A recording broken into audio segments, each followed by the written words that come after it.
second to go for the win. He got it. The Cougars win it. Number one remains number one. Cougars reset. Jackson again finds it. And the Houston Cougars go from the first floor out to the Sweet 16. Stick it in your pipe and smoke it, baby. Yes! Welcome to the Scott and Holman podcast, two-man edition, post-Christmas edition.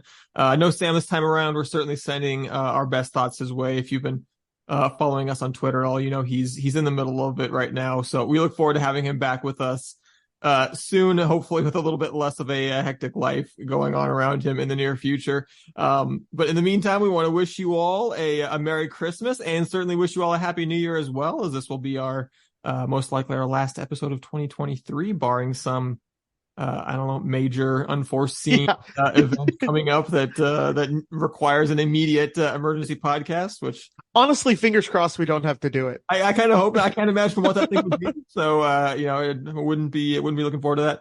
But Bobby, my friend, what was the most fun thing you did over Christmas, and what is one thing that you hope to accomplish in 2024?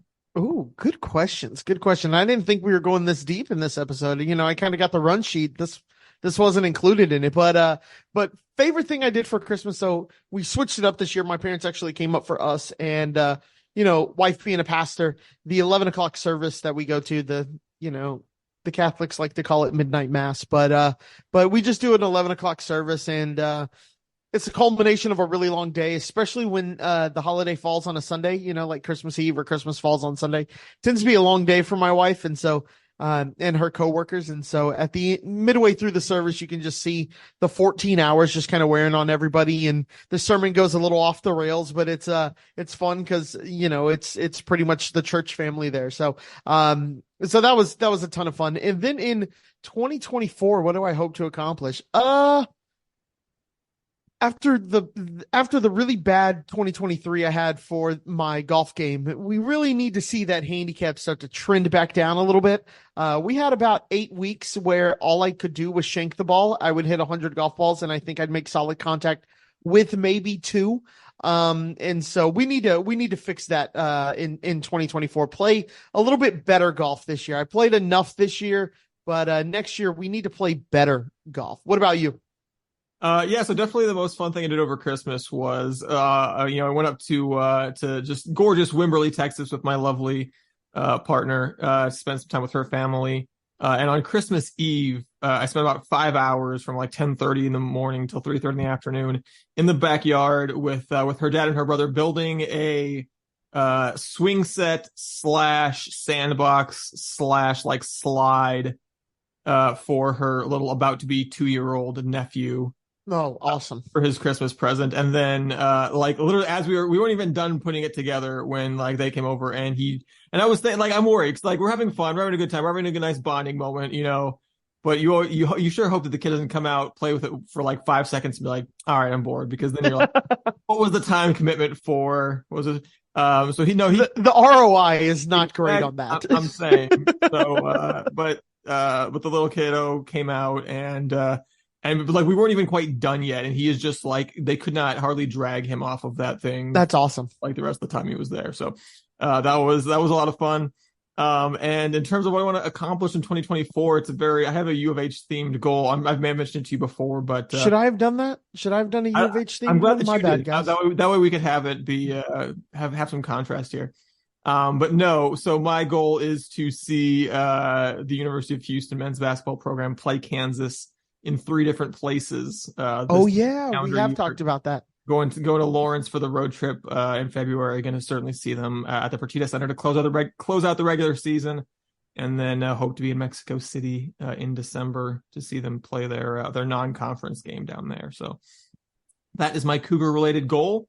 My other Cougar-related goal is to get even more of you going to charliehustle.com and using promo code SHP15 to get some beautiful Cougar merchandise. It looks so good. It's so incredibly comfortable. You're going to enjoy it. You're going to love it. If you didn't get enough Cougar gear for Christmas, make up for that right now by going to charliehustle.com using promo code SHP15. at checkout to get your 15% discount. We would also love you to support us by supporting our friends at the 1012 Network. Make sure to follow the 1012 Network podcast. Very, something that I know pretty much all three of us listen to on a regular basis for what's going on in the Big 12. So can't recommend them enough. Give them a follow on the social media. They're good folks, and you're going to learn a lot more about Houston's conference for doing so. Bobby, we've got a fair amount to talk to, so we're actually going to be a little bit different. Usually we kind of start with the in-season sports, but I think some of the changes, the massive changes that have gone on with the football program in the last 2 weeks in terms of both the coaching staff and the makeup of the roster heading into next year are significant enough that it merits leading with football up front. So definitely a lot of coaching staff news in the 2 weeks since we had our last podcast, as we took the week off. And I think kind of the two big news items that we haven't really gotten to talk to yet was the two hirings that were until they weren't. We talked in our last episode about Slade Nagel, the offensive coordinator, who was supposed to be following Willie Fritz to Houston until he wasn't. He was either staying at Tulane or looking at other opportunities going forward. We found out since then that he's replaced by Kevin Barbay. And then at defensive line coach, our last episode, we talked about Gerald Chapman, who had been widely expected to be hired or was being reported to be about to be, again, following Fritz from Tulane until he wasn't. And he was staying at Tulane, which opened the door for Houston to bring back the wildly popular Brian Early as their defensive line coach. So, Bobby, get into these, what did you kind of think of seeing those two, kind of reports that were out there and then them both, kind of being retracted or going the other way? And what do you think about where Houston landed on both of these two hires? So I think, we kind of talked about this amongst ourselves, me, you, and Sam, about what did it feel like having these coaches sign with us and then, kind of bail. I don't know other than sign with us. But yeah. Right. Sorry. You're right. Being reported that they were coming to the University of Houston. And then when they said they weren't, it was reported that they were just going to stay at Tulane.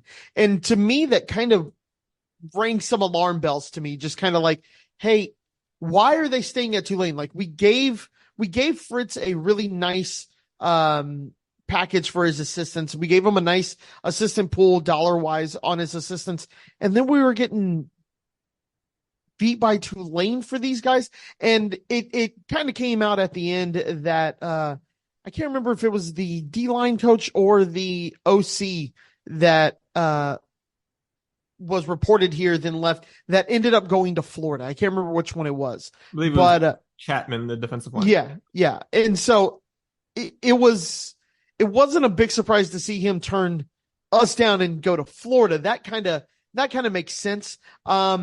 But, we had some discussions about how much can you trust reporting that you just see on Twitter until the university comes out with something. It's not official, right? Until I see it on the dotted line and I see a tweet with a crudely photoshopped University of Houston shirt and hat on a coach, I didn't want to believe that they were going to be our offensive coordinator or our D-line coach. So I was a little concerned when the kind of shuffling was happening, especially when it felt like we were being beat out by Tulane for these guys' services. And with Tulane still having a bowl game, I think that was also a key role for a lot of these guys in staying or leaving and things like that. So I kind of understood it, but it was definitely concerning when I first saw it. And then in terms of where we actually landed, I love keeping Brian Early. If we've produced some really good defensive lines under him, and if nothing else, his guys seem to love him. His guys seem to love to play for him. They are loyal to him. He's doing something, and having a guy like that in your locker room is never a bad thing. Yeah, no, it definitely felt weird seeing it happen. Like, if one of them happens, it's easy to write it off as like, hey, who knows? Like, bad reporting. Literally, yeah, either bad reporting or just like literally anything can happen behind the scenes to just like make a guy change his mind. Like, there's, it's just hard to know exactly what that is. If you see it happen twice, you think, is it really? Because again, you don't know what's going on with these situations exactly, but is it really the fact that Tulane was able to kind of outbid us, so to speak, to keep these guys? And I mean, to be fair, like Tulane is reportedly, was ready to match the offer that we made to Willie Fritz. I think they're probably, I would imagine, trying to continually increase their assistant pool like everybody is. They spent some money to hire John Summerall, who I think, away from Troy, away from another G5, which I think was an amazing hire. He was a guy that, like, had Fritz not been out there, I've been happy with Houston hiring John Summerall like that. Yeah, absolutely. That is a quality hire. So good on them. And again, you never know, but I think Chapman leaving for Florida kind of tells you that was less about wanting to stay at Tulane and more about, like, his agent going, hey, I feel like we've got a higher money offer coming in from an SEC program here. Yeah. Maybe pump the brakes. Nagel, you never know. But yeah, I mean, I think everyone's happy. It's just, obviously, if you're a Houston fan watching this podcast, we probably don't need to tell you that it's good news, and we're happy that Brian Early is coming back. He's wildly popular with his players. He's done a fantastic job here. I probably was a factor in the fact that, talented freshman defensive tackle Justin Benton exited the transfer portal and ended up coming back to Houston after that news broke. So I think we're happy there. Barbe at an offensive coordinator, I think it's certainly less of a slam dunk positive hire than Early is. He's 40. I think he's actually, his 41st birthday will be is tomorrow, the 28th. So I don't know if that counts as him being a youngish coach anymore. That used to be if you were 40, 41, you were a youngish coordinator. The way things are going, I don't know if that counts anymore. But played quarterback at Grambling, and I was amazed. Even by football coaching standards, his resume is all over the place. He's had 12 stops in 21 years of coaching. This will be the 4th different team he's been the offensive coordinator for in a 4-year span. Along the way, he's been everything from a high school coach to a director of player development, position coach for receivers and quarterbacks. He's been a special teams coordinator, done a little bit of everything. And, I think if you want to like this hire, the best thing you can do, and probably the fairest thing to do regardless, is to write off his 2023 season entirely. He was at Mississippi State, where they did not have a very strong season. But they had just kind of everything in the kitchen sink thrown at them in terms of injuries and things like that. I think they were down to their 3rd string quarterback for a decent amount of the season. So, I think it's maybe one of those situations where, and like their coach died. In December. Also, their coach died in December. That was a thing too. So probably one of those situations where no one was ever going to do well in that situation. Just kind of a tough situation to be in all around. You look at the past couple of years before that. 2022 had a top 50 offense at App State per SP Plus. Had a top 70 offense at Central Michigan the year before that. Those aren't overwhelming rankings, but I don't think they're bad rankings given the school that he's putting them up at. At both stops. He, coordinated an offense that was easily ranked higher than that team's defense was, which is maybe a decent indicator that he was, I think, doing something decent with the talent on hand to him. So, I think, like I said, as hires go, like it's like fine. I thought it was kind of funny when we didn't get Slade Nagel. You said you didn't feel great about it because you didn't think we'd be able to do a whole lot better. I said I felt totally fine about it because I couldn't imagine that we were going to end up doing much worse. I think we were both right? Yeah. We hired someone who I feel kind of the same as I felt about Slade Nagel. I'm like, sure, I don't love it. I don't hate it. Given the composition of the rest of the coaching staff, I still feel really good overall about this coaching staff, but it's just kind of like, okay, sure. Yeah. I think, like you said, so my uncle is a big Mississippi State fan. And so he wanted their head coach gone, and I was like, Game 7. And I was like, it's Game 7. And I didn't think they'd get rid of him. I'm like, why would you get rid of a coach like 9 games into a season? And like, they fired their head coach. And like I said, their coach died. I don't know how you could expect a ton out of that Mississippi State team going into the season. Like, I don't see how you could expect this top 20 deep offense and all this stuff. Like, the guy who ran their offense no longer is with them, literally. So, like, I try not to count this year for the OC, but he did put up some good offenses in other locations, like you said. So I think it's a fine hire. I'm not, kind of like you said, I'm not disappointed. It's not like we hired somebody and I'm just like totally baffled by why you would even consider him. But I think, again, I don't know how you would get who you would get that's better, right? I always talk about whenever people want to replace their coach or talk about something like that, I'm always like, okay, but who would you bring in that's better? I have this conversation with people who watch the NFL a lot, and they're like, I want to get rid of my quarterback. I'm like, okay, you want to get rid of Dak Prescott. I understand he's not the best quarterback in the world, like in your opinion, but like you have to replace Dak Prescott, right? Like you have to bring somebody better in, and it's not easy to find somebody better than that. And so I don't know how you would do much better than this hire without getting somebody who a bigger, higher money program would want. Yeah. I mean, I think certainly you have to imagine if you go down to a lower level, you might find someone that's put up some numbers that's more of a roll of the dice. Whereas I think maybe this is more of this is a higher floor, lower ceiling, right? Compared to the lower floor ceiling that's out of this world, right? Yeah, but no, I think if you had, some, because there have been like, FCS programs that'll come up in Texas that are just, putting up a bunch of numbers. And, I think if that's the an option, maybe you find kind of that local coordinator who you can kind of entice with the Big 12 gig. But yeah, I mean, I think, again, not to say I'd never think that U of H will ever be able to hire an offensive coordinator that has a little bit more wow factor than Kevin Barbay is. But, like I said, it's just not every hire is the like, ooh, not every hire is Willie Fritz. Exactly. Not every Fritz or even like Shia Wood, the defensive coordinator, who I think we were all like, oh yeah, nice. Not every hire gets to be that. There's a lot of good aspects to University of Houston right now. There's a lot of, some aspects that aren't there yet that other programs are better than you. So you get to you take the positives with the negatives. And I think this is kind of a hire that represents that maybe. And Fritz has shown that he can do really good job hiring coordinators. And then when people take a coordinator from him, he replaces them with a coordinator who seems to do pretty well. So it doesn't concern me as much as it may concern some others. Yeah. We've had, I believe, 4 other coaches that have been hired since our last episode. I'm going to run through those real quick. Quarterbacks coach Sean Bell from beautiful China Spring, Texas, played at Baylor from 2003 to 2006. Was been back at Baylor since 2017, going from offensive analyst to O-line coach to tight ends coach to quarterbacks coach. Matt Rule and Dave Aranda, not too terrible coaches to have served and learned under, I think. Bobby, I know you've got some Sean Bell anecdata for us as a fellow. So so as a China Spring Cougar, it's more stories about his dad. So so one of my first. So I moved to China Spring. China Spring at the time is a 3A school outside of Waco. It's like 20 minutes outside of Waco. We moved my junior year. I'm a new kid in a really small school, right? And it's just like Friday Night Lights when you think of like high school football. I don't have to tell many people in Texas about this, but small town high school football. And I moved there and I decided to join the newspaper, and our sponsor goes, all right, you got to do a district preview.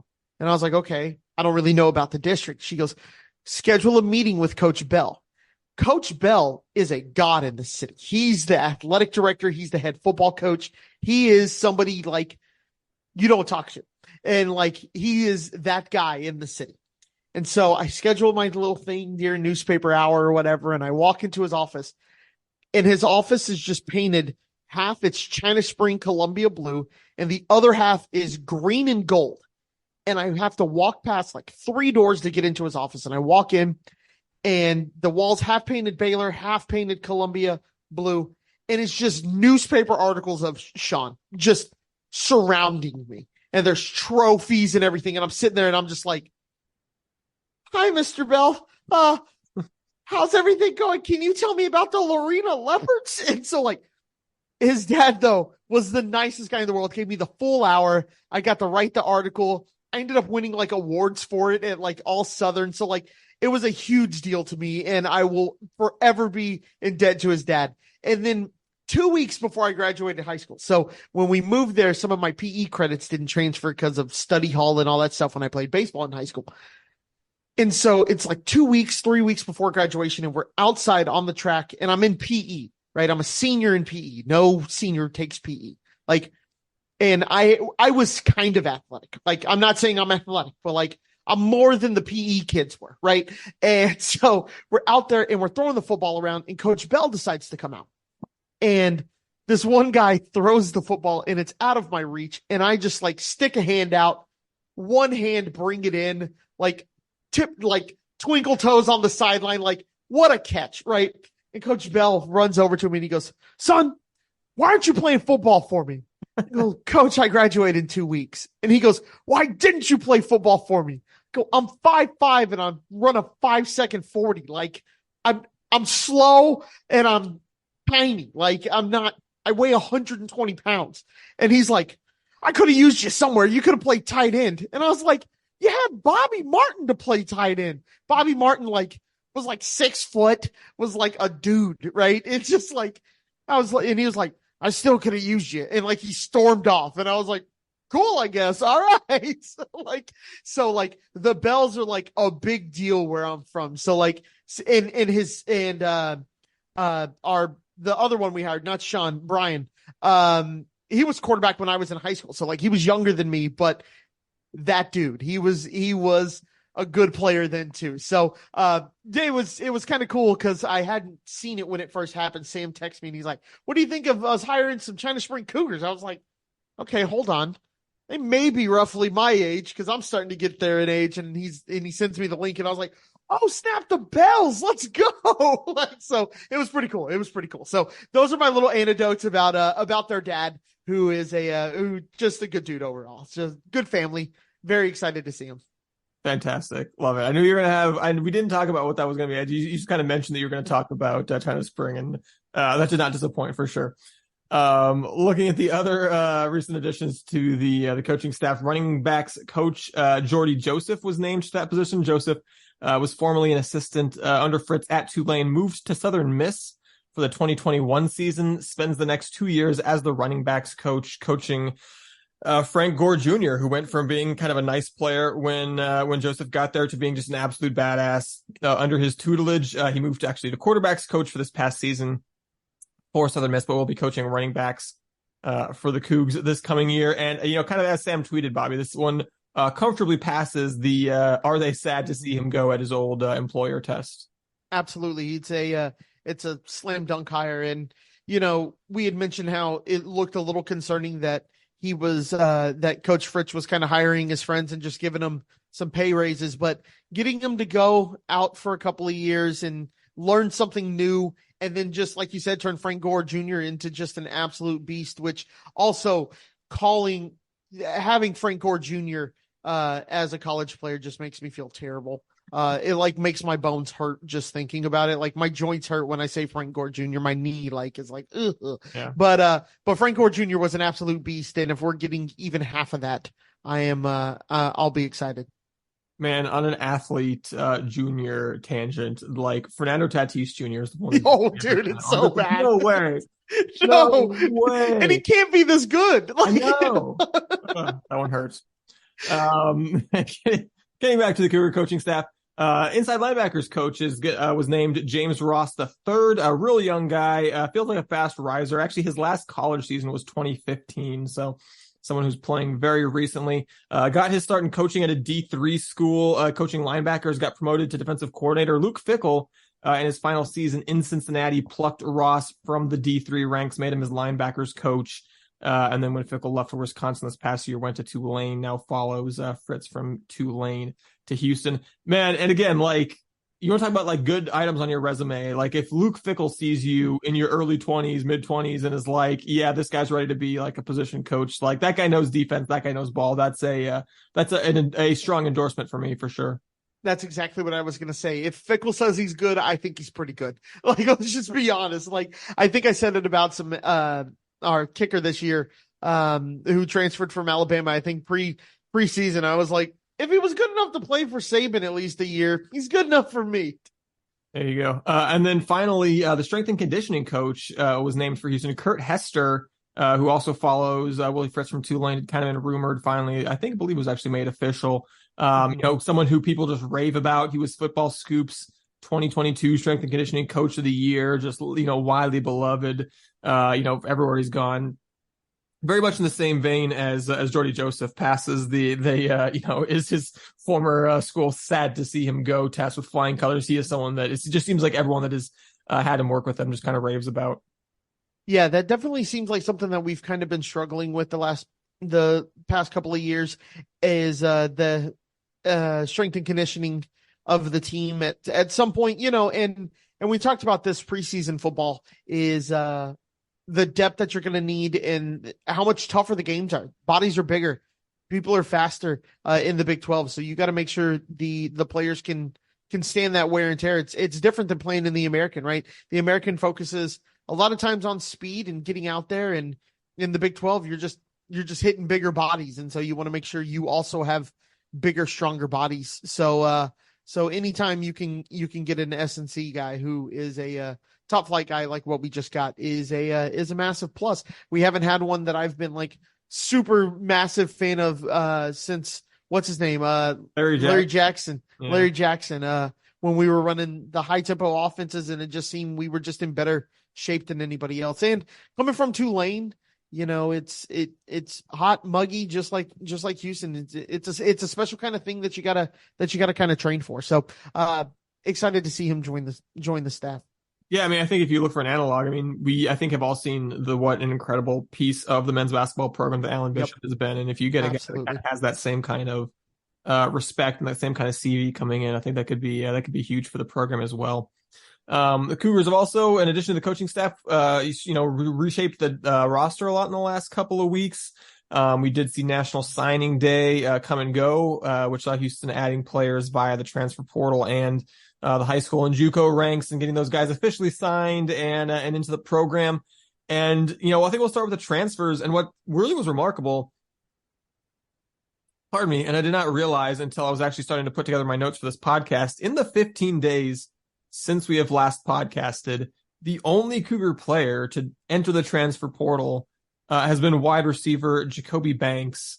And Justin Benton, who I think we talked about before with in regards to Brian Early, was Houston's top-rated defensive recruit in last year's class.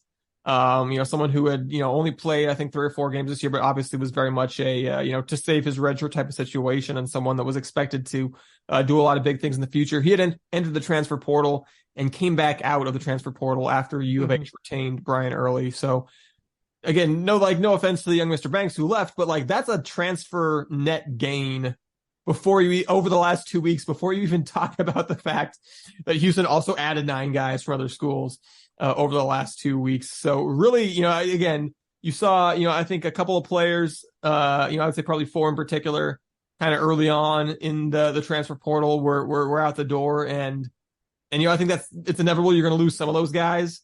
And I think the fact that you see those 4 guys leaving within the first week or so kind of tells you that, okay, you probably never really were real likely to hold on to those guys.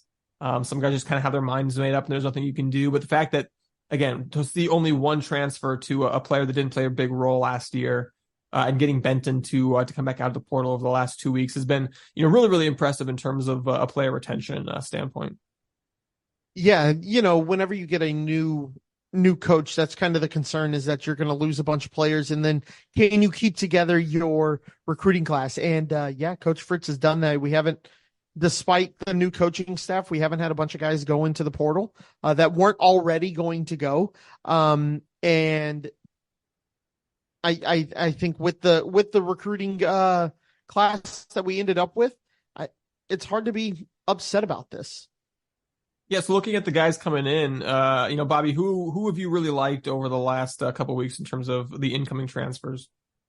Yeah, so I think when it comes to transfers, Coach Fritz, and most people, I'm not going to say anything new here, but you win football games on the offensive and the defensive line. So Dakota White transferring in is going to be one of our offensive linemen, 85 ranked, an 85 overall 3-star recruit coming from Louisiana Tech. He got a bunch of recognition in Conference USA the last couple of years for his performance on the offensive line. He's Coach Fritz has said he's going to play the 6 best linemen, and I think Dakota White's going to be one of those six linemen that's going to come in and just make a difference. And we've talked about this guy in the past when he transferred in. Corey Platt Jr., the staff at Tulane was super excited about him, and to get that officially, that letter of intent signed, sealed, delivered, super exciting. The staff loved him, was super excited about him coming into the year. And I think he is kind of showing why. Hopefully we can see why the team was as excited about him as they were. And then finally, Kentrell Webb, any help in the secondary that we can get. I think the three of us, I don't want to speak for Sam, would agree that our secondary could probably use a little bit of help going into the season. So Kentrell Webb going to come in, hopefully make a big difference as well. How about you? Yeah, I think that you mentioned Dakota White on the offensive line, 30 career starts at Louisiana Tech. The Cougs also added Jake Wiley on the offensive line. Most recently played for UCLA. Made an appearance in every game as a reserve for them this past season. Made 20 starts with Colorado before that. So, adding 50 career starts on the offensive line. I don't know that either of these guys is going to come in and be an all Big 12 type performer, but you need some bodies, you need some experienced bodies on the line, and Wiley and White certainly provide that. And then on the defensive line too, another area where Houston needs to add some more depth. You get Keith Cooper Jr. from Tulane, has been a big contributor each of the last 3 years, brings 10.5 career sacks to a defensive end group that, as of right now, outside of Keith Cooper Jr., Houston's defensive ends have 1 career FBS sack to their credit. So getting a guy with 10.5 has kind of got some, experience creating havoc from the end position. I think that's big. You add Everett Rogers at the defensive tackle position as well. That's been as a couple of weeks ago, that was a really, really thin position for Houston. Only, I think, like 3 or 4 guys, scholarship guys.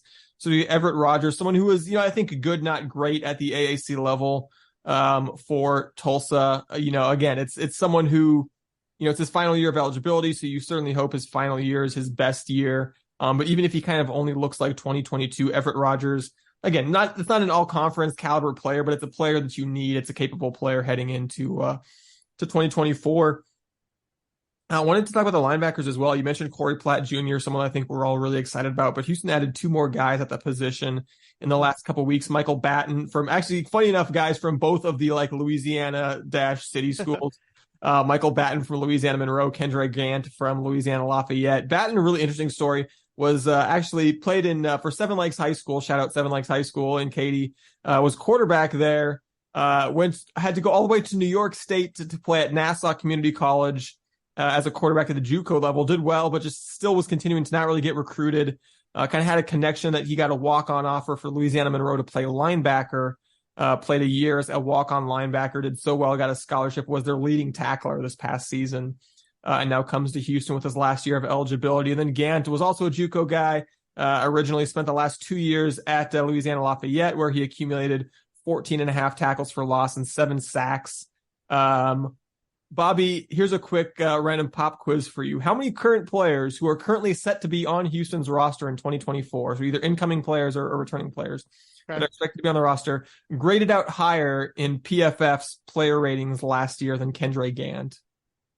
6. It's 0. It's literally 0. Wow. If you believe PFF, which again, we don't think that they are, the infallible, but I think there's at least some correlation there. So I think that's encouraging to get Gant in there, as well as, like I said, a guy like Batten, who's been a real leader, big tackle machine. So I think between adding those guys, adding Platt, like you mentioned, Traylon Payne has been pretty good as a youngster the last couple of years, and he's back. You've got Jamal Morris came back. It was a ton of experience.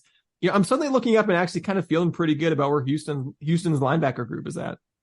Yeah, absolutely. I think, like you said, Gant coming in is going to, he's borderline 4-star transfer guy. So super excited about that one as well. Yeah, and then you mentioned the secondary, Kentrell Webb, the safety coming over from Tulane, was a class of 2022 guy from Pato and Katy. Played just 3 games, took a red shirt, saw some good bit of action as a reserve this past season. So hasn't shown a ton yet, but he's got 3 years of eligibility left, and you always want to get even players that end up being good players in the secondary quite often aren't ready to go their first couple of years. So I think someone that you could see continue to develop. And then Houston also adding a couple of cornerbacks in the last couple of weeks as well. Chris Davis from Southern University and Jeremiah Wilson from Syracuse. Davis following the footsteps of Isaiah Hamilton, a cornerback transferring from the SWAC to Houston. It worked out pretty well for Hamilton last year. Yeah, that'll work. Yeah, Davis is another guy who again graded out really well with PFF, so that's an intriguing add to me. Wilson too, someone who was kind of played a fair amount as an underclassman at a position where you don't really necessarily want to do that. And he's actually looked pretty good doing it at Syracuse. So you get him with 2 years of eligibility left. I'm happy about that as well. And then again, the multi-million-dollar question is whether or not Isaiah Hamilton is actually in the portal, because like one guy who is kind of like a, recruiting portal guy tweeted that he was expecting Hamilton was expected to enter the portal, but no one else has mentioned it that I've seen as well. Hamilton's Twitter page as of this afternoon says he's a Cougar. So let's hope that that's true, but kind of same, as much as we've been not feeling great about the defense, the linebacker group I'm feeling pretty decent about. You look at cornerback, you get, Davis and Wilson coming into a group that has hopefully Hamilton back. And someone that I'd kind of forgotten about, potentially Latrell McCutcheon, who was just an elite high school recruit, saw a bunch of the field early on with first Oklahoma as a true freshman and then USC the next year, and then had to sit out this past year as a 2-time transfer. I'd kind of forgotten about him, but he's still on the roster. He's someone that you'd think could make a difference potentially as well. Suddenly, I'm kind of intrigued by this cornerback group as well. Yeah, I think everything is just kind of fallen into place here. It's there's still going to be big question marks, and I think when we start our season preview here in 8 months, we're definitely going to be bringing up a lot of parts on this team that we're not going to be 100% sure on. But looking at it, winning recruiting day or national signing day is better than losing it, which, let's be honest, we thought we were going to lose it, and now we feel okay about it. Yeah, no, I think certainly there's some positions you'd certainly still like to see some more help come in. I think both sides of the line, that's still the case. I think your safety group, that's certainly still the case. But you for a roster that a couple weeks ago felt like it was, it felt a couple weeks ago like it was much further away from being kind of a complete and competent Big 12 roster than it feels now in the present. Absolutely. In addition to the transfers, the staff definitely did a lot of work over the last couple of weeks in terms of recruiting first-time Division I players. The staff actually got, in the last 2 weeks, 7 new high school recruits and 3 JUCO recruits who all committed. Who were all newly committed and signed to the program since we last spoke to you. That's interesting. Yeah. In addition, they signed, I believe it's all but either 1 or 2 guys who had committed under the previous staff, including a couple of highest rated guys there. So Houston's high school recruiting ranking rose from the triple digits where it was when the staff got here to now 68 as of today. So it's almost too easy to say it, but I'm going to say it anyway, Bobby. I guess the ship hadn't sailed on 2024 recruiting. It feels like when you have a guy, when you're playing NCAA football and you have a guy who's like has you third on his list the whole time, and then you finally offer him and you jump up to first and you're just like, oh, and then he instant commits and you're like, oh, sweet. Like, it just feels like there were some guys that we hadn't really talked to that were very interested in coming here. And now they were just like, oh, you actually want me to play for you? And we're like, yes, dear God, yes, we want you to play for us. So, yeah, definitely doesn't seem like it has, set sail. Yeah, so a number of interesting recruits coming in. Wide receiver Kobe Young, one of the really exciting ones, high 3-star guy, bunch of P5 offers, decommitted from Georgia Tech a couple of days before signing with Houston on signing day. Has had a lot of really high level offers. Treville Frederick Jr., tight end, a high 3-star from Louisiana, had committed to the Tulane staff over a bunch of P5 interest, flipped late to Houston. You got DJ Butler, running back, formerly a Coastal Carolina commit. Jayshon Ridgel, flipped from South Alabama at the last second, a pretty decent wide receiver commit. Offensive lineman Derek Joyner, solid 3-star offensive lineman, another guy who had committed to the Tulane under the staff, then flipped to U of H.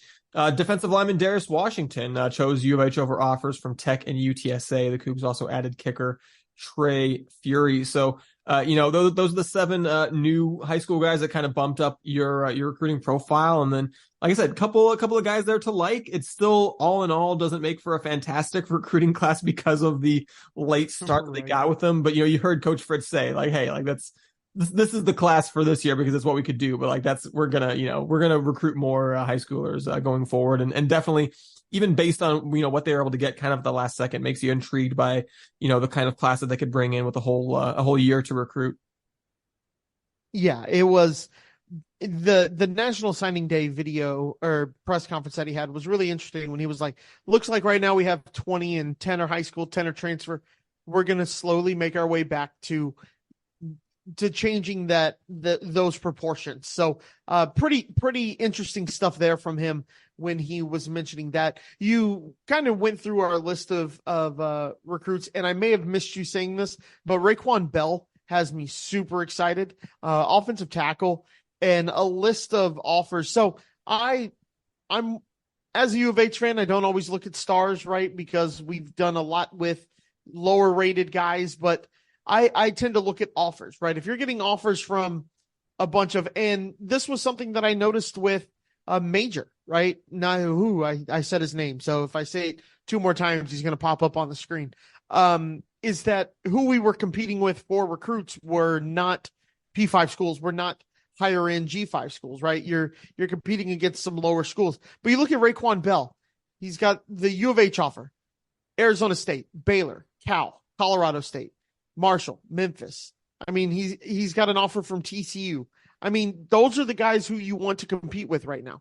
You're not in a spot where you're going to beat Alabama for a bunch of guys. You're not in a spot where you're going to beat Georgia for guys. But those are the level that you're playing at kind of guys that you are going to bring in. And again, more help on the O-line is beyond what we need. So, super excited to see Raekwon Bell come in. And then you mentioned Travell Frederick. That offer list is insane as well, right? He's got the Alabama, Florida, Georgia Tech. I mean, Texas A&M offered him, North Texas, Mississippi State. These are guys who are at the level you want to be at and at your level, and you're beating them for those guys with a 2-week turnaround. And I think one thing that Coach Fritz did, you see, I mentioned this earlier with coaching changes, you oftentimes see a lot of recruits kind of drop out and follow the other guy or just open up their recruiting again. And man, we didn't see a lot of people decommit from University of Houston. So super exciting that, the second day he was on the job, first day he was on the job, you saw him at high schools. You saw him at Houston area high schools, taking pictures with guys who have already committed to us. And he was out day one hustling. And it's just something you never saw with the previous staff. I'm not saying that it was the worst thing ever with the previous staff, and I'm not here to just sit here and bash the previous staff, but you never saw those kind of pictures with him at the high schools, shaking hands with recruits, doing that kind of stuff. And you saw it day one of him being our head coach. Yeah, you mentioned keeping most of the guys that were recruited under Holgorsen. There weren't a whole lot of them, but the highly rated ones like Raekwon Bell, they were able to hold on to. Ronell McClain, another offensive lineman, in addition to flipping Joyner from Tulane, like I mentioned. So it's not a real big high school class, but you've got 3 offensive linemen who I think are pretty intriguing, and it's just one of those positions where you're not gonna get, because there's so much competition for offensive linemen in the portal.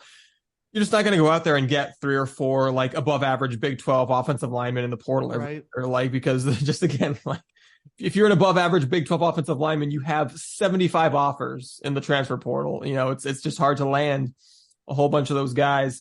But getting some of those youngsters, those high schoolers now that you can turn into good offensive linemen on your own roster that you don't have to go into the portal to get. I think that's going to pay dividends down the line. Do want to mention a trio of JUCO guys that signed with U of H as well, all committed in the days up to signing day. On the defensive line, Xavier Stillman, another guy, from Hutchinson Community College, one of the big powerhouse JUCOs in the country. Defensive tackle there, again, a position Houston needs. And then the offensive line, you brought in a couple of JUCO offensive linemen, Hingano Hautau and Larry Crawford.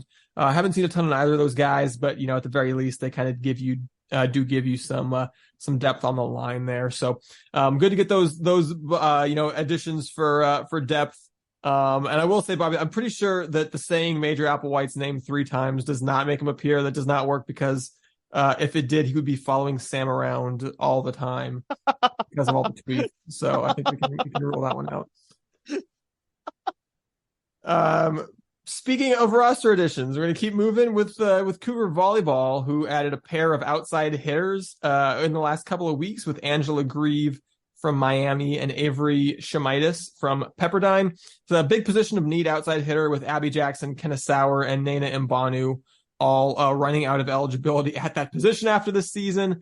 And with Grieve, I think is really the headliner there, really exactly what you want in terms of a plug and play, ready to be a high-level Big 12 player right away. 2-time second-team All-ACC performer for the Hurricanes. Has been to the NCAA tournament with Miami each of the past 3 seasons, including a pair of NCAA tournament wins. Like I said, just 4-year contributor. Just a top 10 in basically the all time in the career attacking stats at Miami. A program that's, played some pretty good volleyball. And then Shemitis, originally from Sugar Land, played for a good Pepperdine team the last couple of years, was more of a rotational piece. The staff, you have to imagine the staff in all likelihood recruited her out of high school from the Houston area a couple of years ago, and, has an idea of what they think she's capable of. And I think that the reason for excitement there is that she was just a really, really highly decorated high school recruit. ABCA had her as a first team All-American as a high school senior, in addition to other, kind of awards that she got. So, obviously we'd love to see Coach Rare and his staff kind of unlock that potential as she's got a couple of years left. But between the two of them, definitely feeling a lot better about where Houston's at that outside hitter position heading into 2024.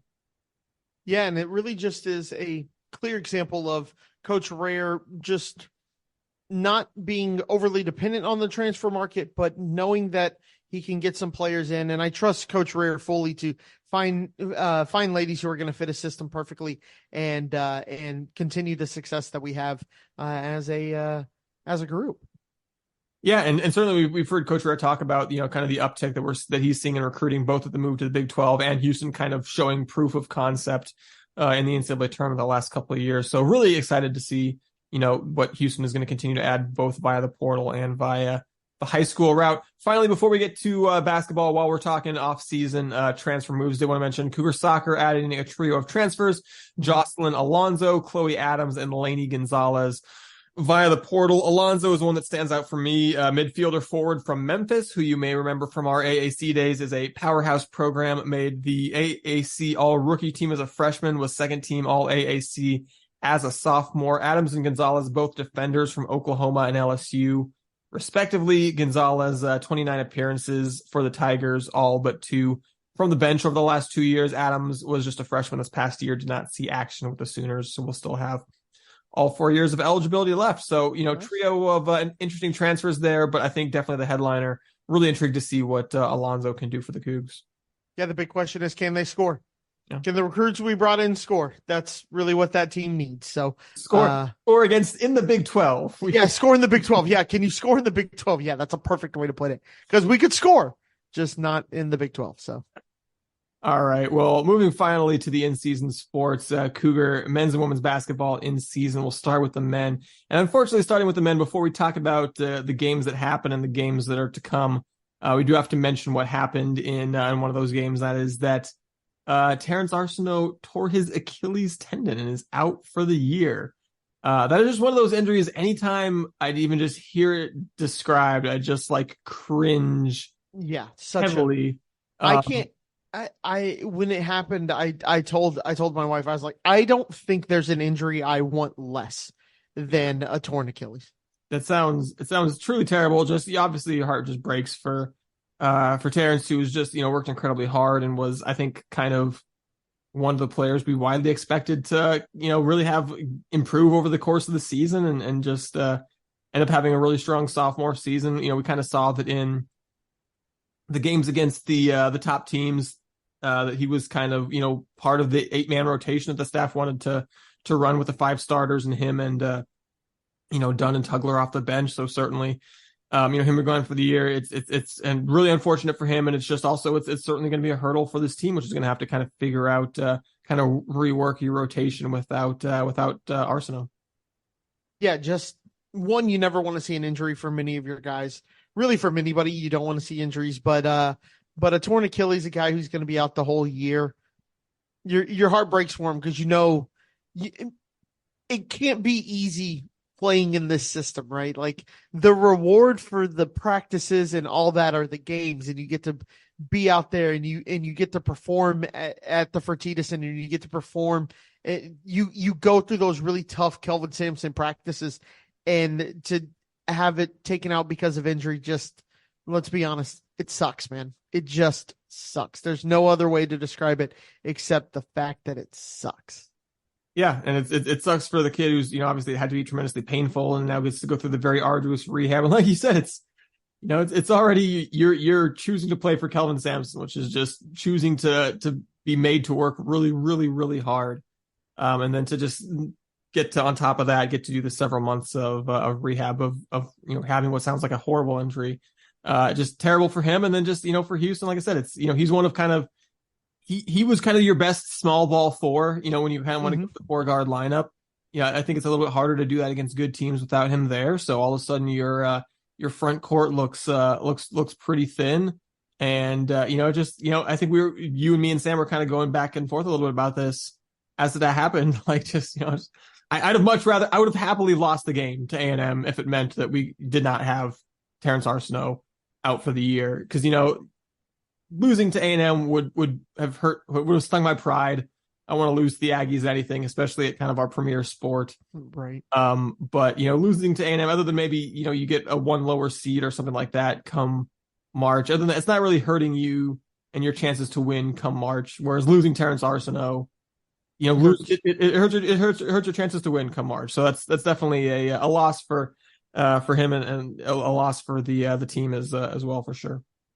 Yeah, I think you said it all. If we're going to lose Arceneaux, or we could beat A&M, I take the loss to A&M over losing Arceneaux, because while beating A&M at Toyota Center is great, at the end of the day, I want to win in March, and Terrance Arceneaux gives us the best chance to win in March. We were talking about the fact that like his stats don't exactly pop out of they don't pop off the box score, right? But if you watch the games, that Terrance Arceneaux is that guy who can kind of come in and just give a little bit of a spark. He comes off the bench and he'll give you 4 quick ones. And those may be the only 4 that he gives you all game, but he makes a difference on the defensive side of the ball. And he's that little pop of energy that you sometimes need. And to not have that in March is going to be depth wins in college basketball in March. And you just took a big blow to your depth there. Yeah. I think notably your 2 most similar players to Arceneaux are, probably Ramon Walker Jr. and Malik Wilson, a couple of guys who figure to get, like they've kind of been part of the regular rotation against the lesser teams that Kelvin Sampson is not worried about beating, and then have kind of played smaller roles, when Houston plays kind of the tougher teams on their schedule and non-conference play. But, you're not running a 7-man rotation. So I think all of a sudden, though, that means that in those big games, which is basically every game, Big 12 game after your next 2 against Penn and West Virginia, who are both pretty bad, every other kind of game the rest of the year is a big game. So I think we're going to see, Walker and Wilson getting a lot more minutes than they would have. So, next that's kind of the next man up cliche, right? Is seeing what those guys can give you the rest of the year. Did want to mention though that Houston did beat A&M, and like you said, beating Texas A&M is great, and beating Texas A&M is great. So that is great that Houston did that. This was a wild one. A&M came out hot in the first few minutes of the game. Houston dominated the rest of the first half, went into the intermission with a 15-point lead, extended that to as many as 21 in the second half. But the Aggies came back, maybe more accurately, Wade Taylor IV came back, as he had one of the most ridiculous halves of basketball we have ever seen from an opponent against the Kelvin Sampson team. When Houston pushed that lead to that game high 21 points, A&M scored the next 12 points to make it a game again. 8 of those points came from Wade Taylor IV. The Aggies ended up tying the game at 63 with 90 seconds left to play on Taylor's 5th 3-pointer of the game, giving him the 31 points on the day. Houston on the ensuing possession got a huge dunk from Javier Francis off the drive and dish from Jamal Shed. Shed also then got the defensive rebound on the next possession and then assisted on Emmanuel Sharp's three right after that to make it a 5-point Houston lead. Taylor would hit yet another three to give him 34 points and cut the lead back down to 2, but Sharp hit 2 clutch free throws in the closing seconds to ice the game and give Houston a 70-66 victory. And Bobby, this one was wild because it felt like A&M hit every single bullet point in the how to upset Houston plan. They got to the line a bunch. They were plus 14 in free throw attempts. They were plus 8 in free throws made. They took good care of the ball. They really have all year. They didn't let Houston pester them into too many turnovers. Total turnovers were even. Houston was only plus 1 in points off turnovers. They've rebounded like banshees all year, especially on the offensive glass. They grabbed one more offensive rebound than Houston, and they turned that into a plus 12 in second chance points. And when you kind of nullify Houston's advantages in the rebound and turnover margin, and you're plus, you're actually plus in those categories, and you're plus in free throws, all of a sudden it turns into kind of who's making more shots. And then A&M had their best player go absolutely unconscious and just make a bunch of crazy shots, and they still lost. So it really felt like Houston took every swing that A&M had to offer. They came all the way back from 21 and tied it up, and then they still lost. And it's, I think, very notable that Taylor, for as incredible a game as he had, was the only Aggie in double figures. Houston had Sharp, Cryer, Shed, and Juwan Roberts all in double figures in this one. Bobby taking a hard-fought and I think ultimately a very good resume win over the Aggies at the Toyota Center. Yeah, it was definitely one of those games that you get a little stressed out watching. When you're up 21, you're kind of going, all right, well, do I really need to watch the rest of this game? Like, this is a cakewalk. And then all of a sudden, and to be honest, you're kind of concerned with U of H's lack of scoring. When U of H doesn't score, luckily our defense does a good job of holding people, but there have, in almost every game this year, we have had droughts of just not scoring. And granted, against the bad teams, we do a great job of keeping them from scoring, so we still win by a lot. But against good teams in the Big 12, in the NCAA tournament, you have to score. You cannot have these extended droughts. And it's starting to become one of those things that you start going, now, Kelvin Sampson teams have had this. This is definitely a thing that has happened with this program throughout the years, but it's definitely a little more concerning this year because it feels like those scoring droughts are just a little bit longer, if that makes sense. And the defense, while still really good, doesn't feel as good as it did the last couple of years. And so I don't want to say that we are, hitting the panic button or anything like that, but it's definitely something that you need to see get better in Big 12 play heading into March, heading into the Big 12 tournament, heading into the NCAA tournament. Yeah, I mean, again, we're not hitting panic, but I think as we're noting, Jamal Shedd, I just saw this today. Well, I said today that we suck offensively right now. Well, he said it, not me. He said it, not me. All right. A little harsh. I think according to Ken Palm, it's still like a top 20 offense in the country or something like that. I mean, it could be worse, certainly. But I thought it was very notable that, I was trying to find the exact tweet here, but I saw Goku, our friend at Goku's tweeting that, something about how that they've been drilling, obviously real hard in the practices since they got back from Christmas break. And so they've been drilling really hard offensively. And it's just not usually, you always hear Kelvin Sampson talking about, the defensive practices, talking about the rebounding practices. You never really hear them be like, oh yeah, we were drilling the hell out of them offensively. But that's, I think, where this team is insane defensively. Like, it probably would not hurt to do, spend a practice or two focusing on trying to get the offense to be a little bit more consistent. And even coming out of, a game that you're happy to win over A&M. And then the Cougs got another win, comfortably beating Texas State last Thursday, 72-37. One of the most smothering defensive performances we've seen, even by this team's high standards. They forced 27 turnovers. And then in the rare instances when the Bobcats actually held onto the ball and took a shot, they made less than 29% of their shots from the field in this one. I was impressed in the first half with Texas State's defensive identity. They held Houston to just 29 first half points.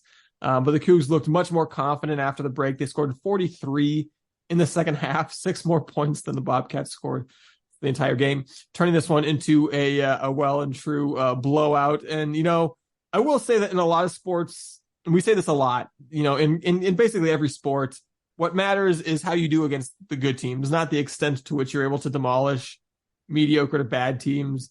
But this was still an example of it being really fun to demolish a mediocre team, watching them just look like they were just going to be lucky if they even managed to get a shot off. Yeah, and kind of looking at the box score, you kind of look at the game and how it kind of flowed. We talked about Damian Dunn, right? And how he was going to have to step up. 22 minutes, 6 points. Terrance Arceneaux-esque, to be honest, right? Not quite as productive, but if we're going to get that out of Dunn going into the tournament and into Big 12 play, I'm actually okay with it. I think it was a good opportunity for him to kind of step up, kind of show what he could do, and kind of get used to playing Kelvin Sampson basketball in real time. So really happy to see that from him as well. Yeah, so looking forward, the Cougs will be hosting Penn on Saturday the 30th. The Quakers have been a consistently above average Ivy League team under head coach Steve Donahue, but they've only managed to make one NCAA tournament appearance while he's been in charge. That was back in 2018. They haven't been a top 100 Ken Pom team since 2007. Ken Pom does currently have them at 177, just 3 spots ahead of the Texas State team that Houston just played.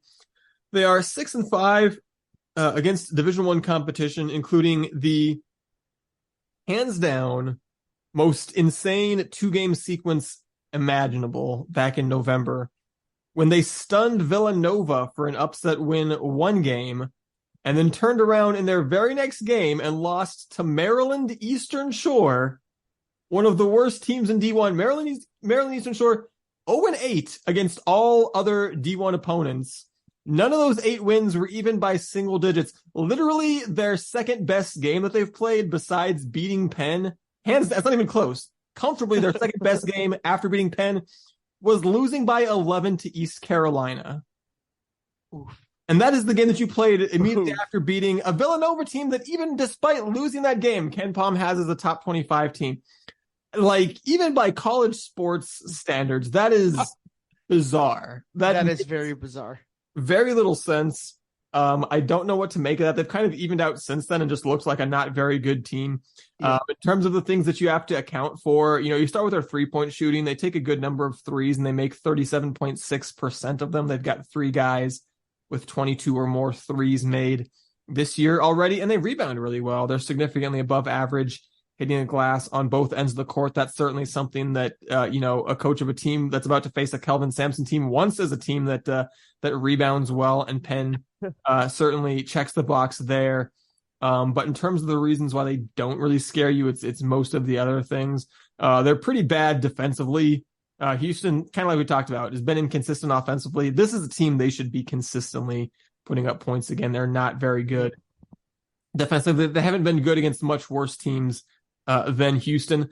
They also, when they have the ball, they turn it over a fair amount. They don't force a lot of turnovers. It's hard to see this one being anything other than a pretty significant edge for the Cougars in that department. And then, they've been pretty awful on the road.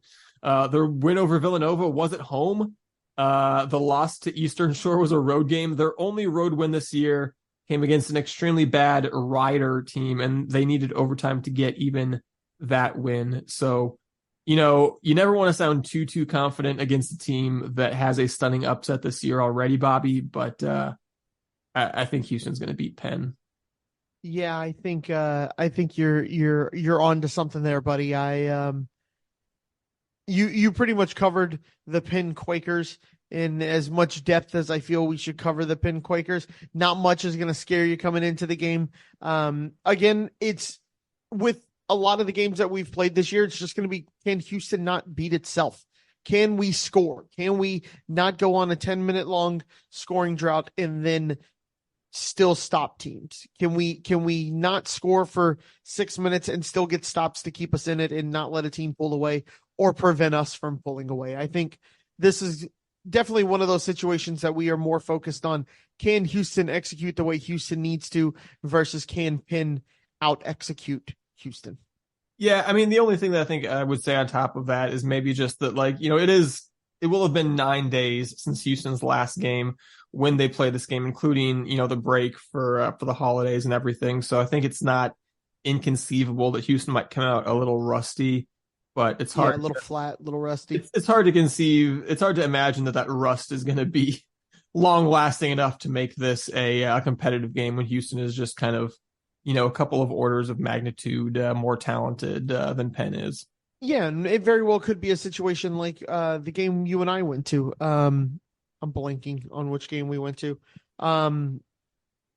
Which game did I go to? Jackson State. Jackson State.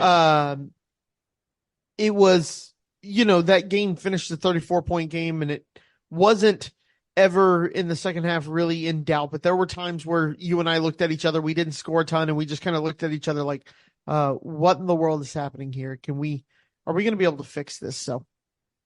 Yeah. And then you look up and you won by 34 and you go, oh, right, exactly. I guess we fixed it. So I could see maybe coming out a little flat like we did in the Jackson State game, not wanting to be in the locker room at halftime. And Kelvin Sampson not doing the halftime interview, but still winning by 34. So. All right, switching to women's hoops. The Cougs got a win at UTSA. Then they got smashed at Washington State before coming back home to beat Rice in overtime. We'll just take those chronologically. Cougs got their first win of the year against the top 200 net team with the win at UTSA last Thursday by a 66-64 final score. Game that Houston dominated for the first half. They were up 47-27 at the half. They led by as many as 22 points in this one. And then they built that big lead by forcing a bunch of turnovers and getting a bunch of easy buckets off of turnovers. You talk about being a little bit rusty. Notably, UTSA was coming off of their finals break and hadn't played in 11 days coming into this one and kind of looked like a pretty rusty team. And then after halftime, UTSA stopped looking like a rusty team. They looked like a team that knew how to beat Houston's press. They stopped turning the ball over, and the momentum shifted back the Roadrunners' way in a big way. They were able to pull within 2 points in the final minute. Cameron Jones grabbed an offensive rebound on Houston's ensuing possession, got fouled, made the first free throw, missed a second. Cougs grabbed another offensive rebound off of that free throw. Layla Blair gets fouled, makes both of her free throws, pushed the lead to 5, enough cushion that even when UTSA hit a 3 in the closing seconds, the Cougs were able to hold on and avoid what would have been a very embarrassing, kind of similar in parallel to the men. The women had the 22-point lead, the men had the 21-point lead. Both of them nearly blew it and then managed to pull it out at the last second. It's not going to be a huge, sparkling resume win that's going to impress the committee or anything like that, but definitely good to get your first, kind of best win of the year up until that point and beat a capable team on the road and not blow the 22-point lead entirely. Yeah, if you're going to go cold from the field, make sure you have a 22-point lead to do it. The Cougs, however, were not able to keep that momentum going for their next road game, which came at a solid borderline top 25 Washington State team. And the Cougs got demolished essentially from the word go. They would surrender 22 plus points in every quarter and lose 95-48. And, we've talked before about how Houston's full court press, try to create turnovers and have that be your entire team identity strategy seems to kind of break down against good teams. And we saw that again here. Houston did actually have a 16-11 edge in turnovers, but that's just not a major significant advantage. And they got dominated in every other facet of the game. They lost points in the paint by a huge margin. They lost fast break points by a big margin. They got out rebounded by 26. Wazzu's field goal percentage was nearly double Houston's at like 58 point something to 29 point something. And again, like the UTSA one was fine, but that's a team that's in the 140s of the net. And again, Houston goes on to beat Rice after this one, who's, barely inside the top 100. So I guess that's their best win. But my goodness, the 2 times Houston has played a borderline top 50 team and a borderline top 25 team in Middle Tennessee and now Washington State, respectively, Bobby, they've gotten doubled up. Yeah. They've gotten doubled up. Dustin, one of my favorite things to look at is the game flow. I really like looking at it on the men's team and just kind of watching us slowly separate ourselves. Dustin, in the second quarter, so those of you who don't know, women's basketball plays 4 quarters, not 2 halves, so I'm not just a crazy guy talking here. In the second quarter, U of H scored 8 points. They started the quarter with 16. They ended the first half with 24. 8 points in 10 minutes of basketball. The line, if this was your heartbeat, you'd die. It is just flat. It looks like Lubbock, Texas. It's just flat. Nothing's going on. There's no bumps. Our team, the Cougs went, hold on, I got to do the math here. 6 minutes in the second quarter, and they scored 2 points. 2 points in 6 minutes. One bucket. They made one bucket in a 6-minute stretch. Now, if you are our men's team and you don't score for 6 minutes, you have the defense to back that up. The other team doesn't score during that time. The problem is we didn't stop them. It was 32-22, and at the end of the half, it was 47-24. You just got outclassed in the second quarter. Just absolutely outclassed. Beat by 14 in the second quarter. Beat by 12 in the third quarter. Beat by 12 in the fourth quarter. You didn't win a quarter of this game. In fact, you lost by 9 in the first quarter. You almost lost by double digits in every quarter of this game. You got doubled up by a barely top 25 team. And we're supposed to believe that this team's going to make the tournament and that this is where we're supposed to be and that this program is heading in the right direction. They've looked great against very bad, very, very, very bad teams. But like you said, in the two decent tests, it's just not holding up. Something has to change.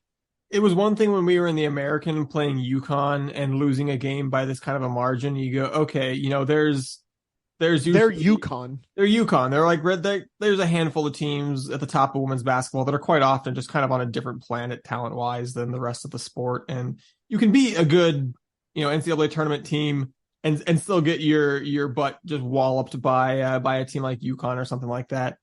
This is a good Washington State team. It's a good team. They're a borderline top 25 team. I would love to have their women's basketball program. They're not UConn. There's no reason to be losing by 47 to this team. The reason you're losing by 47 to this team is because when your full court press doesn't work, you have no offensive identity that does not involve getting layups out of turnovers. And you have no half court defense when good teams when they break the press can beat your press. Yep. And that's why Houston just got embarrassed on both ends of the court. Absolutely. In this one. Absolutely. Yeah, the Cougs did close out non-conference play with an overtime win over Rice, 71-63, avenging last year's double overtime loss to the Owls. Cougs took an 8-point lead into the half. Rice would fight back and briefly take a 1-point lead at one point in the fourth quarter. It goes to overtime after Layla Blair is fouled out on a charge in the closing moments of regulation. However, in overtime, Houston forced Rice to miss all 8 of their shots and outscored the Owls 8-0 in overtime to get the 71-63 lead. And she did foul out and did not play in overtime, but still, Layla Blair showed up in a big way for the Cougars in this one before fouling out. Finished with 26 points on 9 of 19 shooting. So, happy to get the win over the Owls. And again, it's a team that is barely in the top 100, so it becomes comfortably your best win of the year.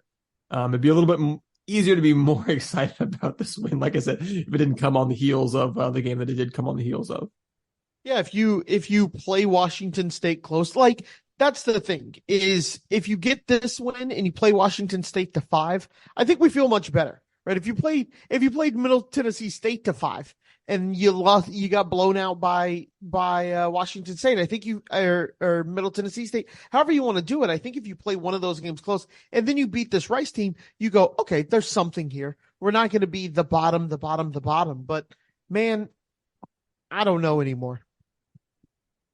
Yeah, so we're going to find out how good this team is in Big 12 play because that is their next game. Is on Saturday. They are hosting Texas Tech to open Big 12 play. They'll be at Kansas State Wednesday of next week. The Red Raiders coming to town for Houston's first ever Big 12 game. They are 11-2 on the year, and if you see that 11-2 and you're remembering Cheryl Swoops and the national title in '93 and thinking Tech must have a strong women's basketball program, that is not entirely accurate. They actually haven't been to the NCAA tournament. No, we're not going to pass over that Independence Day reference there. I'm glad. Nope, you know what? Nope. We're not just going to pass that over like you didn't just make it. Mr. President, that's not entirely accurate. Okay, sorry. Go ahead. I threw it in there, and I intentionally chose not to draw attention to it, but I'm delighted that you immediately knew where that was from. No, but Texas Tech has not been to the NCAA tournament since 2013, and that 11-2 record this year is inflated by playing a bunch of cupcakes. They're only number 55 in the current net rankings, and not only that, they're 11-2. They were 11-0, and they've lost their last two in a row. They went to an event out in Hawaii and lost both of their games there. One of those losses coming to a pretty solid Oregon State team, and there's no real shame in that. But the other one came against a very mediocre Tulsa team, and there's a little shame in that one. So, if you look at common opponents, they played A&M Commerce and UTSA to got pretty similar results to the results Houston got against those teams. And notably, Tech played both of those teams in Lubbock while Houston faced both of those teams on the road. So this one feels not entirely out of the realm of possibility. Houston's gonna have a lot of very unwinnable games in the Big 12. We'll talk about one of them here in a second. But this feels like a Texas Tech team that Houston should at least be able to compete with. And I say, should, the word should is doing a lot of heavy lifting, a lot of work there in that sentence there. But I will say that they're in a very similar spot in the net rankings to Middle Tennessee, kind of around the 50-ish range. And this is a team that, like I said, Middle Tennessee embarrassed this team in the Fertitta Center. This feels like a shot at redemption against playing at home against a team of that similar quality that you kind of should be able to at least play a halfway competitive game against. And this is another test for Houston to see, kind of like I said, if you were going to even be remotely competitive in the Big 12, this needs to be a game that you're playing Texas Tech at least close at home, if not outright getting the win. Absolutely. If you have any dreams at this point of being an NCAA tournament team, you can't lose to Texas Tech at this point. Let's just all be honest. We're not going to win the conference title, but if you want one of those at-large bids, you got to make up for those two big losses. When bracketology pops up in Selection Monday, don't they do it on Mondays? Once Selection Monday pops up and they have everything listed, those key losses are going to pop up on are going to pop up on the screen, and you need to balance those key wins out if you have any hope of making the tournament this year. I was going to say, notably, Houston is in the top 100 in the net, barely. They're I think, 91 or something right now. So they're not just miles and miles away. And I mean, for as much as embarrassing as the Washington State and Middle Tennessee losses are, at least you haven't lost any bad teams, right? So you don't have any bad losses on your resume. At the end of the day, you're hoping the committee is just looking at the teams that have beaten you and not looking at how much they beat you by. So if that happens, maybe you can kind of play your way into contention here. But like you said, with the home game against this Tech team, you probably have to have this one. Tech has a pair of guards in Bailey Mopin and Jasmine Shavers, who are averaging each of them over 15 points per game apiece. So we'll see if the Cougar guards can kind of slow them down. And then the Cougs will have the road trip to Kansas State, the Little Apple, on Wednesday. The Wildcats are 12-1. That is not a hollow 12-1. No, it is not. Both a win over Caitlin Clark and the Hawkeyes in Iowa City, and also a loss to Iowa at a neutral site. They also have a win over a top 25 North Carolina team. They're currently number 8 in the net, 11 in the AP poll, 16 in the coaches poll. 6'6" senior center Ayoka Lee is a monster, averaging over 20 points, 8 rebounds, and 2 blocks per game. Bobby, this one looks like it's going to get ugly. Yeah, hopefully it doesn't get too ugly. Hopefully you can do a little bit against their press, or you can press them a little bit, but I don't see how we keep this one close when we're not keeping it close against top 60 teams. So, all right. And then real quick, just want to mention on the way out before we get out of here, the Cougar baseball program announced its full schedule in recent days. I believe we'd already seen the Big 12 matchups, but we get the full schedule. The non-conference highlights are the tournament at Minute Maid Park, where Houston is finally going back to after a few years away from not playing in that event. They'll get 3 games, 1 against powerhouse Vanderbilt, and then 2 against very solid mid-majors in Texas State and Louisiana Lafayette. As I continue multiple times in this episode to annoy anyone that has any affinity for that school by calling them Louisiana Lafayette, we'll never capitulate to the Louisiana demands there. They're lucky I don't call them ooh la la. All right, you're lucky I don't call you that. I'm more than happy to drop a new la on here. We'll do it. The only other highlight on this non-conference schedule is having a Tuesday roadie up to College Station to take on the Aggies. Aside from that, with lots of challenging Big 12 weekends on tap, Houston, maybe understandably, coming off of a rough year, chose to not really challenge themselves too much with the rest of their non-conference schedule. Their other 3 weekend opponents are Binghamton, St. John's, and UT Arlington. All finished outside of the top 100 last year. Arlington, the only team that was even really close to the top 100. And then your midweekers, you get the 3 against Rice and Sam Houston as per usual. But neither of those programs have been very good in recent years, and everything else other than the A&M game is just a whole bunch of, triple digit type of teams that you're looking at there. So, like I said, maybe understandable, given that you're playing in the Big 12 and that you've been having kind of a rough time the last couple of years.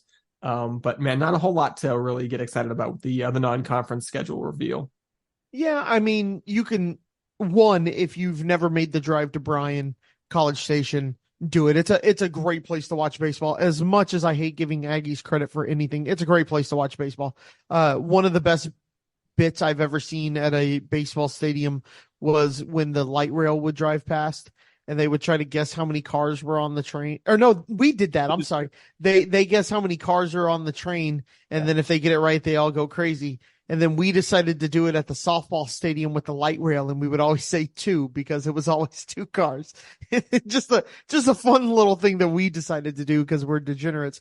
But a great place to watch a stadium. I hate giving them credit, but Bluebell Park, if it is still called that, is a great place to watch baseball. So if you can make it out there, I highly recommend that. And the more red in that stadium, the better for our fans. So for our players. So highly recommend that. And it's kind of been interesting looking at the schedules this year for just every team, right? You have the rare philosophy where it was schedule ridiculously hard, and you have the Big 12 schedule, and like we saw it this year with David Rare, right? With the volleyball team, we started ranked, and even though we lost, we stayed ranked because we played hard teams all year. They stayed ranked and they showed that they could compete at a top 25 level. So really interesting with that. But then you have the philosophy of soccer and women's basketball, right? Where it's do a bunch of cupcakes, try to get some really good wins and build some confidence in your team heading into Big 12 play. And it seems like our teams that have been struggling the last couple of years have taken that route. And if we're being honest, not that I can say anything about women's basketball yet, but it doesn't look like it's paying off to go super, super easy. Yeah, I was going to say the 2 teams that we've seen lean heavy into we're just not going to schedule too hard because we're in the Big 12 now is Cougar soccer and Cougar women's basketball. And that hasn't looked like a winning strategy as of yet. Again, and maybe that has more to do with just where those programs were at personnel. Yeah. Than what they chose to do in non-conference. But I mean, this is a baseball team that's been kind of, needs to start building back from where they were personnel wise as well. So we'll see how that goes starting in less than 2 months from now when they get going in February. I think that is it. We're going to go ahead and cut it off there on our way out. As always, I want to give a huge hello. Thank you. We appreciate you so much to our Scott and Holman podcast Patreon supporters. The cost of joining our Patreon is $5 a month. $5 or up. You can get access to the bonus content that we put out there. That includes, if you're looking forward to Cougar football this coming year, I've been constantly updating a Google Doc that you can get the link to from our Patreon. It's got at every position, you've got a breakdown of who do we have, how much eligibility do they have left, what are their career stats, what did they grade out with PFF last year, what was their recruiting ranking. Just really all the information you can need at every position to kind of wrap your head around where this roster is at heading into next year. So would really encourage you to go take advantage of that. And also, like I mentioned, you get good karma from putting as little as $5 a month towards Sam, Bobby, and myself for the work that we're putting in every week to bring this podcast to you. Also, if you're not at the point in your life where you can afford the $5 a month, we would love for you to support the Scott Holman podcast by going and on your podcast listening app of choice, giving us a 5-star review, as that always does help us out, helps get the word out there to other Cougs to help us find this podcast. If you want to say hi to us or reach out, you can do that by emailing us, shpodcast@gmail.com, or by tweeting at us at shpodcast, or by saying hi on Blue Sky. You have basically a 100% chance if you're on Blue Sky. If you want to get a response, I am delighted anytime anyone messages or posts at us on Blue Sky. So if you want to say hi and have a just 100% chance that at least one of us will see it and respond, at podcast.bsky.social. Say hi over there. So that's it for us. If you made it all the way to the end of this episode, you are an absolute rock star. And as always, Go Cougs. Go Cougs. Vamos los Cougs. Go Cougs. Go Cougs. All right. Go Cougs. Let's go.